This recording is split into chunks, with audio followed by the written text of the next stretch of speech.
I'm speaking with. Geracie, President of Actuation Consulting. And you did some research on high-performing product teams. Explain. That is correct, yes. We've just conducted a global study earlier this year of high-performance product teams. We had 1,150 people respond to the study, put it through regression analysis, and we basically came up with 5 key factors that indicate through the regression analysis that you stand an excellent chance of being high-performing if you have them in place.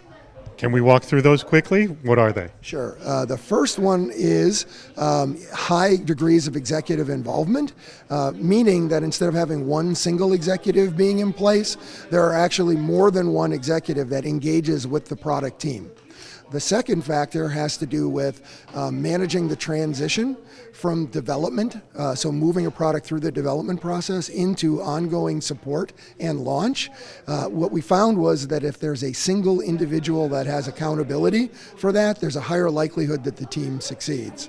The third factor was ensuring that onboarding new employees to the product team was critically important to a team's success. One of the factors that I completely underappreciated prior to seeing the regression analysis, and it's very common in organizations that we don't sink enough resources into doing that. So that's the first 3. What's number 4 and what's number 5? Number 4 has to do with making sure that the product team is aligned with the overall company's goals and objectives. In fact, what we found is that a lot of product teams, in fact, 15% of product teams have a portfolio plan in place, and only 14% actually have multi-year product strategy.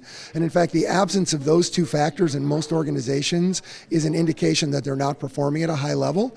And even those organizations that have them in place, only 50% of them, the employees and the respondents to the survey, indicate that they do so effectively.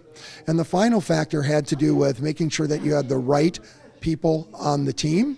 42% of organizations indicate that the right people are actually on the team, but this breaks down when you look at the actual launch process, because it's typically under-resourced and doesn't have the appropriate parties on the team. So those are the factors, 5 factors. Very final question. Yes. You did this study. I'm sure you went in with preconceived notions of what those 5 factors would be. I want to know what surprised you the most. The biggest finding, although it wasn't specifically on the 5 factors, is that the majority of organizations are actually using blended methodologies to produce their products.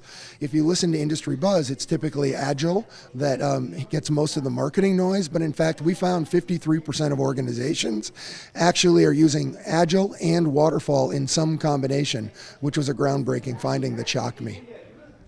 That is kind of surprising. Hey, thank you so much for your time. My pleasure. Thanks for interviewing me.